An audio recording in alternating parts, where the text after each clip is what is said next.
Warhammer all over again, isn't it?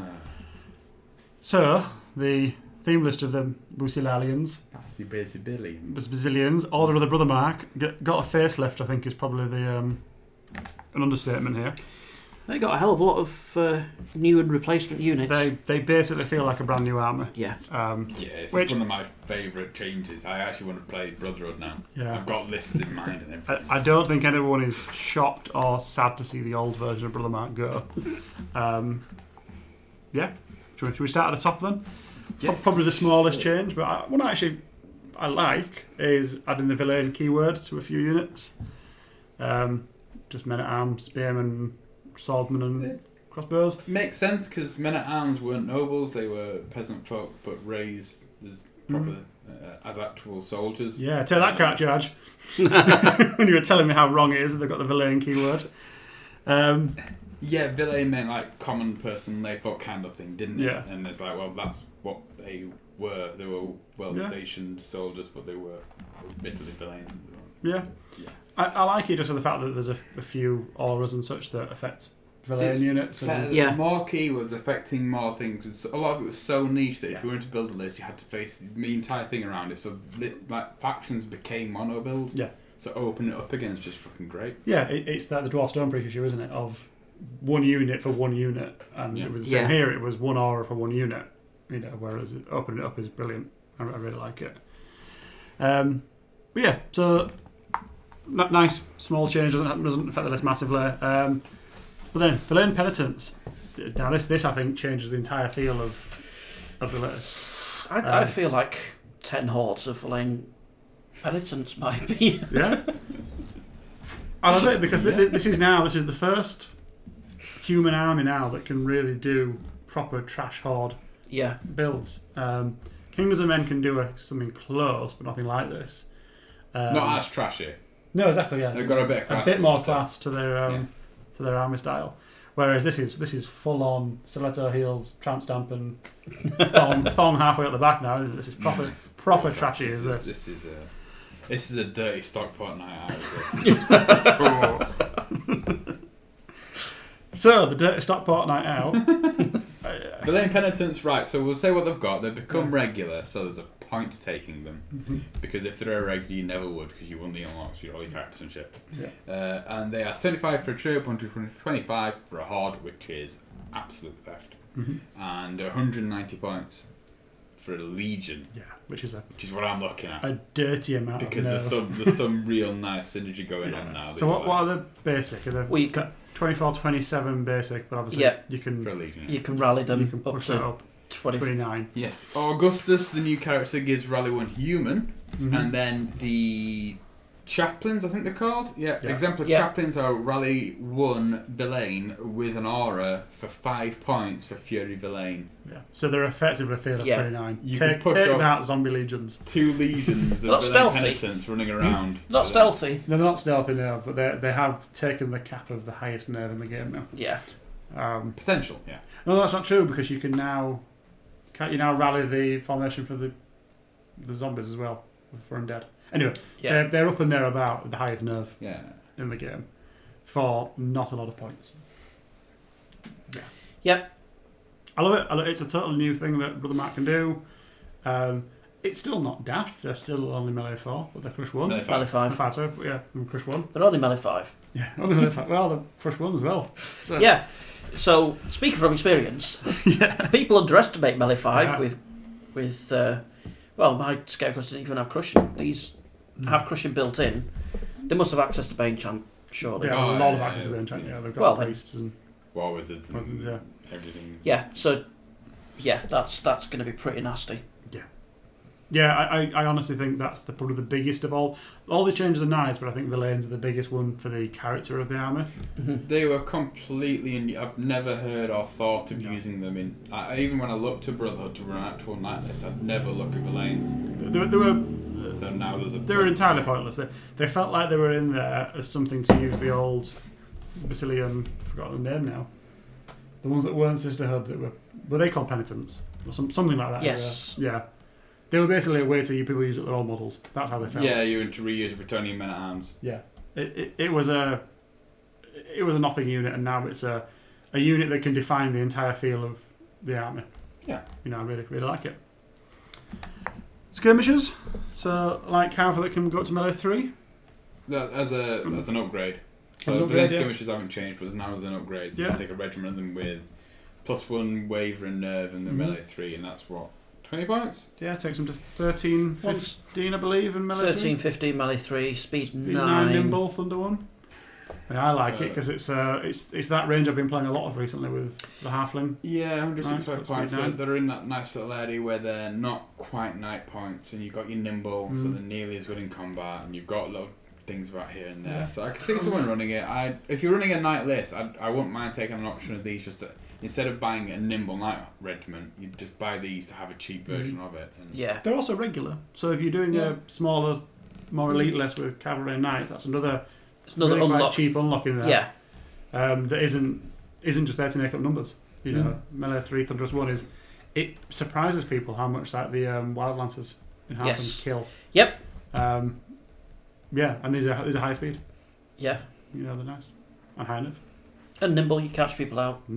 Speed 9. Every nimble. event you'll catch someone out once. It's a similar thing we were saying to the Panther Lancers.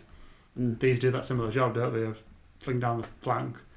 Turn to face. Yeah. And it's frustrating for their opponent because they're not even that much of a threat. Yeah. But they're enough of a threat. They're dangerous enough that you have to respond. You're not letting them into a flank because that's scary. Yeah. And if you're shooting them, you're not shooting the knights and the everything else coming towards you. And if you turn to face them, you're not going straight forwards towards the stuff you want to hit. No, I like it. I think it's a nice unit, and it's a style I've been enjoying for a lot of units actually. Yeah, it's thematic as well. Order of the Abyssal Hunt have been entirely replaced. I like it. So they lost conditional vicious. They now just got straight vicious. What else did they lose? They went up 10 points. They went from conditional vicious to just vicious. And then obviously they gained Slayer, melee D3 as well. Did they not lose anything else? They just got straight better, I think, haven't they, basically? A little more expensive, but just generally better. Generally better. The problem is that they've lost Gauntlet and the Aegis. And the Aegis is the main thing because you lost a nerf for 5 points. Yeah. Which thematically makes sense. It didn't make a whole lot of sense that they had it because these aren't Basileans. They're the remnants of the Brothermark. That there's not many of them left, and that's why the Basilians have kind of bolstered their numbers with their infantry, but they shouldn't really have had the Aegis because that's a Basilian thing. I think these are really nice cav now. Generally, Crush 1, Thunder 1, cav is great. They've got Vicious, which is even better. Yeah. Iron Resolve. They've got Fury, so they've got that. They've got everything you need to make a great cav unit. They've got the wave of mitigation and the nerve, so they've got 15, 17, 9 resolve, so you're most of the time you're 16, 18 with Fury. Yeah. So most of the time in combat you effectively dash 18. Oh, it's kind of bullshit, but effectively dash 18. No, but that means you're always going to probably survive around combat. You're always going to hit back, and you've always got your Crush 1, which is what you want. Crush 1 Vicious. It is a massive difference over normal knights. These are another one out there. Take the Bro Sharpness. Why does no one not take Bro Sharpness on cavalry regiments? They always take Pathfinder because they're wrong. But this is a Bro Sharpness unit, isn't it? Yeah. Really is. Oh, yeah. Because, those mince things. Handle mince things on the counter charge with the Crusher one as well. Yep. Yeah. Extra D3 attacks. They don't need babysitting like knights do. No. No, they're really good. And I think an improvement over what they were, because they weren't bad at Abyssal Hunt before. No. They're also quite unique. Yes, yeah. Nice. No, they've got as you say, they've got everything you want from a good cav unit, but they've got it in a combination that others don't. The only thing slightly holding them back is they're only 16 attacks, whereas the other elite cav are 18, some even 20. But they've got the Slayer. You got Vicious and as well, Vicious. which you got is Vicious, usually which making up for... Makes up 1 or 2 attacks, yeah. It's a 6 extra damage. Yeah. Yeah, so it's... roughly equivalent to your 2 attacks. I think you'd always prefer the extra attacks, but it's pretty much there. You know. No, I like them. I like them a lot. Example of Hunter. Again, totally changed. You can spend the entire video going through and get it. Yeah. Right. I think to summarise, I love him as a really characterful piece. He's probably not the most competitive, but I haven't looked into him enough. The one that jumps out at me of maybe being really good is the shooting option. But that is quite pricey. That's what I was thinking. That was my issues at 140 points for like a weird bolt thrower kind of dude. But he can get up to 8 piercing 1 shots, which is quite nice. Because he gets the Slayer ranged and some things. But that is it's a lot of points for what it is. But thematically, he is super cool. Oh, yeah. I really like him. You've got, obviously, you can buy the gauntlet for him. You can buy him a horse. Obviously, some of the orders that he can take, he can't be mounted. So order the bear, you can slay a D6 for, which I don't think you'd ever do because he's just a guy on foot and you can't take him out anymore. So I think you'd rather go for the mount. Order the lone wolf is cool because he becomes slay D3 and he's got speed 6 and scout for 10 points, which is nice because you can do something like that or give him haste. So you've got a scouting. Speed 7 for a first turn charge, and he's got Slayer D3 on top of his 5 attacks and duelist. And is he a duelist? Yeah, you can buy him the gauntlet, so you can just have a proper scary little guy running around. But he is very expensive to do all. He's one of these. He's a bit like the Elf King, where you can get him to do some really cool stuff, but the more you're piling on, the Elven King's cheap. No, but the Elven King, and then you take Shardblade, and then you take the mount, and then you take something else, and all of a sudden, yes, he can do all these things. But it also costs you a lot of points. It costs you a fortune at that stage. Because you can do the melee 2, duelist, mounted, Elf King. It's a bit like that. You can do really, really cool things. But once you've tooled all them up with him, you look at him and think, ooh, actually, he's closing onto a knight regiment now. I'll take a Draken Lord. Yeah. Cheaper now, I'll tell you that. Or in this case, that's a scoring fine, dude. Yeah, you are closing into something really quite big. For your one individual. I think they're super cool. They're really, take really the same cool. issue that I'm going to struggle to find a place for him. I really want someone to do a Witcher themed army or model with him because they're just everyone can tell they're named after the Witcher. Or the Wolf. Definitely. Yeah, well, all of them are all named from the Witcher. Yeah. There's you got Griffin, Bear, Wolf, and Cat. I think so. This obviously you can't just fucking copy them all because why not? We're not GW. We haven't watched Dune once and looked at fucking Tolkien and like, yes, God Emperor. That sounds unique. Yeah. Nobody thought of that until the new film came out. But yeah, really, really like him. Really, they're cool, cool characters. Really, like proper character. Yeah. They're almost as close as you'll get to the old GW build your own hero, but without the silliness and without the. There's the perfect build of all these items. The issue with all that stuff is that there was actually just one build. Yeah, because there was the correct build and there was everything. Everything else was a waste of points. Which blame Bretonians to begin with. So you're already losing. No, like it a lot. Yeah. Paladin Monster Slayers. More new units, Paladin Monster Slayers. Another new unit. What do we think?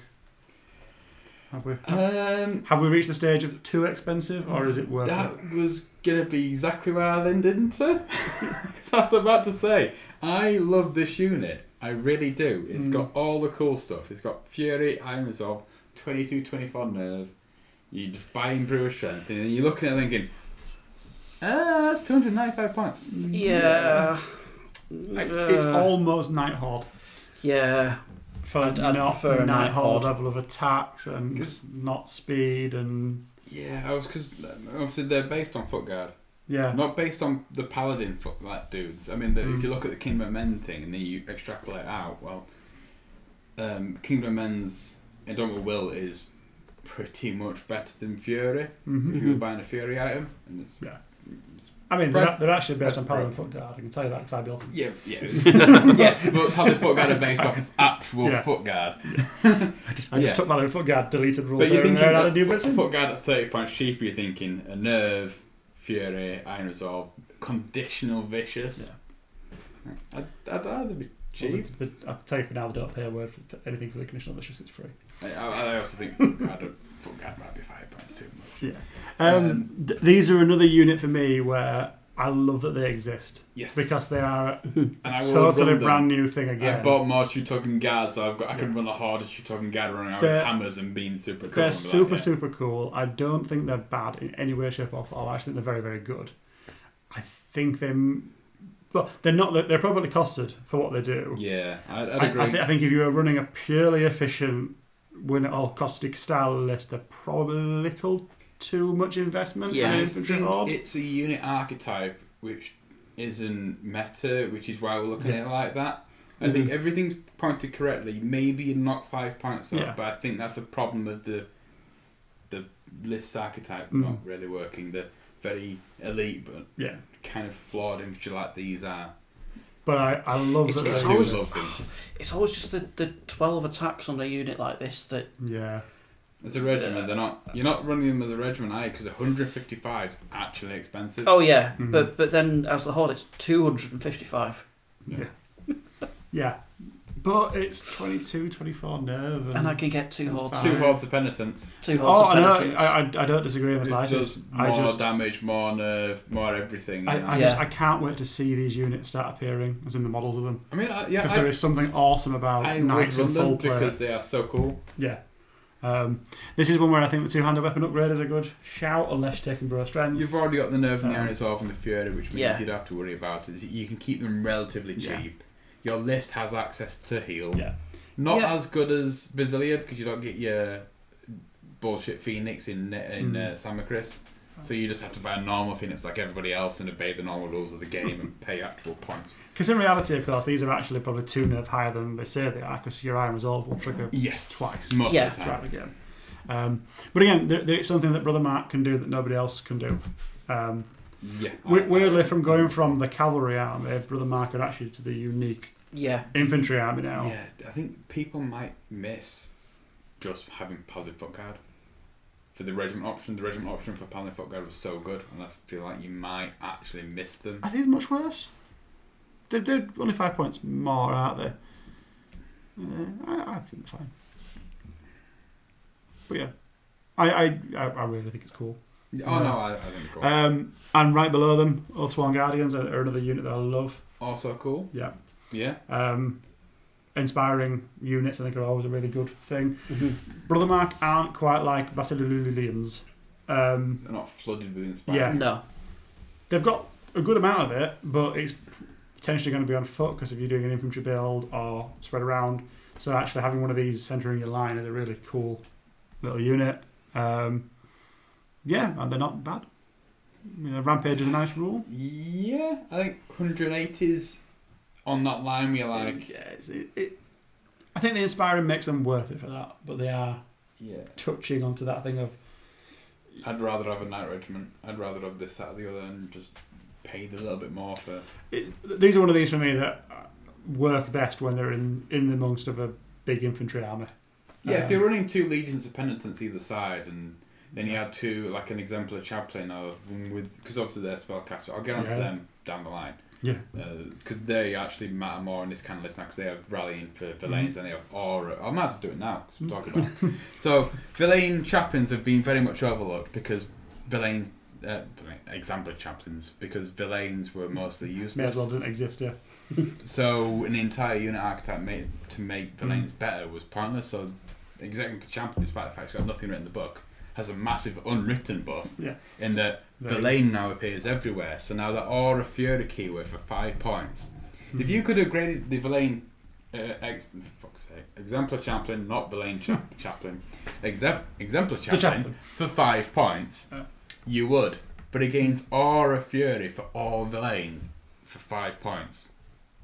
Shiny. 5-point Fury Aura. Nobody cared because they were shit, but now it's fucking awesome. Yeah. And they've got Rally 1 Villain. Yeah. Yeah. So like having a list archetype of 2 legions and then obviously your Oathsworn Guardians who do the inspiring for all 5 of these units. And the legions are running around at essentially -29 in combat. They're pretty decent. It's super cool. Heal 2 for 10 points. If all he's doing is sitting at the back and giving the Fury out, the main thing is because they've got not the heal. You've got spellcast level 1. So you've got Hex and you've got Scorched Earth. Wither and Perish actually. Like those Villains are even scary when you're like, oh shit. I've got to be hindered to charge them, and I've got to get through that much nerve. Ton of nerve. Wither and Perish, which is a weakness effectively, because obviously then on the counter charge as well. Even it's just you've got a little bit more to their meat. All right, damage output, a bit weaker, but it's not bad. Yeah, I like them. All you use in the loop. Benchant. Yeah, example shot, because obviously it affects your skirmishers as well. If you're running Villain initiates, obviously these guys can take them out for your exemplar chaplains. So they'll rally them and then they'll give them fury. And at the end of the day, they're 10 points more than a Kingdom of Men hero standard. And they've got an extra nerve and they've got all the other silly bullshit going on. You're like, I think there's some really cool shit there which we're not going to pick up in these changes because you have to look at the entirety of the list and that'll take forever. So the last dude, and I think he's awesome, I love him. High Chaplain Augustus. I don't like him anymore. No. Sort of changed my mind. Yeah, I think he's a dick. Yeah. He's arrogant. Yeah. Full of shit. There's no way I'd take him. Are we still talking about High Chaplain or Elliot? Right. You couldn't afford me. That's a lie. You cost nothing. Give it away for free. Right. We know what goes on in Stockport. Down those trashy units. High Chaplain Augustus. What does he do? Loads of shit. He does everything. He's awesome. Yep. Rally, heal, Bane Chant, inspiring. Only on foot. However, he's competent on foot character. So he can help in combat a little bit here and there.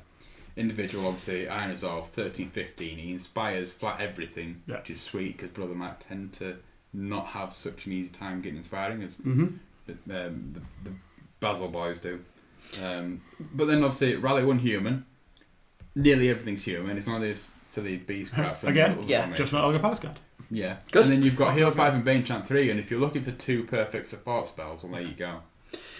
And like I say, he's a really good support character in combat because he doesn't immediately get run over on the counter charge. Yeah. He's meaty enough. Defense 5, nerf 13-15 is a lot to choose. He's also mighty, which is really nice. Yeah. You know, when you need him in a pinch, because he's always going to be in and around the fray, because he's going to be using his rally and all of his other stuff. There's always going to be a time where you're going to go, ooh. I just need to block that unit, and that's just stops you from capping the objective. He's got that nice, because obviously he's on foot, which is a massive downside. He's 145 points, which is mediocre in terms of cost. But he's got that. Let's point out that he's 5 points cheaper than Tolliver. Yes, I was going to say that, and also he's at that perfect point where he can fight. He's got a load of support spells. He's got an amazing support buff because Rally 1 Human is going to be nearly or literally everything in Brothermark. Yep. So you might as well just go Rally 1. Yeah. Because it's going to get your dragon, it's going to get everything else. But it doesn't get your Olga Palaskard. Yeah. Which is perfect. Good. Yeah. No, I think he's great. I think he's exactly what... Again, he plays straight into the infantry list. Which is viable as fuck now. Yeah. So, and the fact that he's not mounted keeps him balanced and keeps him fair and doesn't just throw instantly into a knight list. Yeah, but actually, I think he can run with cavalry. There's no reason why not. I think if he was mounted, that would tip him over the edge. It would be silly, yeah. But it'd also be about 180 175. Yeah, it's usually 35 points from 175 would probably be a minor discount. But it's the same thing with the Orc Wardrum. That just because he doesn't have the speed of, he can stay with cavalry. He can go the double. You deploy him next to him. You've only got 6-inch rally to reach them. So it's fairly rare that your cavalry is going 16 inches each turn as well. Well, even so, he's still in range. Yeah, exactly. So so he's because you got the back of the unit. You've actually got about 8 to 9 inches. Yeah. He'll struggle to cast and rally and move up. Yeah. But for that one turn where you're using him to run up and be relevant. Yeah. You can do it. No, but no cavalry regiments running forward 32 inches in 2 turns. No. I don't think that's ever happened anywhere to anyone. Very rarely enough board to do it. Yeah. So he's sweet. I like him a lot. Yeah. He's very cool. Talking about sweet, should we look at the formation? Brave for Roderick. Yeah. This will somebody be get out your coconuts. The best dragon in the game. It is. It's very a expensive. Dragon. It's but it's got all the perfect shit that you want to make a dragon fight. And it's a dragon. It's expensive. The Brazilian dragon was the best dragon in the game. It was. Now it got nerfed, rightfully so, because it was and it didn't get cheaper. Yeah. So it's the only one that didn't get made cheaper. So it's it was relative power level fairly costed now. Yeah. Yeah. So should we actually go through it before we talk about it? So you get Sir Roderick, Demon Bane, Big Dick McGee. He's a high pound dragon, 40 extra points over your normal one. You can still buy items. Makes him 3-5. You can still buy the Aegis. Yeah. You can still buy all that kind of shit, which is awesome because you just give him cheap upgrades. 400 points at that point. But yeah, carry on. No. I mean, but we'll get to him. Then the Defenders of Righteousness, which is 2 regulars of Paladin Knights for 5 points. They get brutal for 5 points, which is awesome because Roderick gets brutal as well. And he also gets brutal. Yeah. And Roger gets Cloak of Death. Cloak of Death. So effectively brutal. Fucking amazing. Sweet. Keep on that is the perfect stacking. Like, the only way that could be any better if it was Dread. Yeah. Which would be bloody busted. Well, what makes this so good to have the Cloak of Death on the dragon is for those awkward moments where, yes, there's somewhere that you can jump to that's in amongst their lines, but normally you wouldn't do it because it doesn't gain you anything, but this time you jump amongst their lines. Bop, bop, bop, bop, bop. Yeah. He's the Green Lady that's also... Basically, the Green Lady riding a dragon. So I like the idea of, obviously, you run Roderick, you give one of the knights like Pathfinder, the other one like Strider, because they've got the brook, which helps a little bit. So you just get rid of that problem, or maybe shout at someone if you're feeling tasty. But Roderick runs around with Aegis and either Healing Brew or Blade of Slashing, because both of them combine with your existing Headstrong and High Nerve and your Aegis, so you're getting 4 damage back on the top end for the first time you take damage, which is awesome because people are running around with 17, 19 dragons like elves being like, good amount of nerve is this? Yeah. It's not 21, 23 though, is it? Take a bit of damage. Hard level nerve. And that's absolutely rancid. Or you're running with Blade of Slashing and he's going in with Brutal, Blade of Slashing and Cloak of Death on top of his 10 attacks. He's running in effectively with... plus 3 damage. Yeah, well... Plus 2. 2.5, 2 and... A bit. 2 and 2/3, 2 3/4 damage is essentially what he's getting extra, which is more than any other dragon in the game will get. Yeah. Like people look at Scuddy fucking Rat Dickhead, and he's got like 13 attacks. The effective damage output.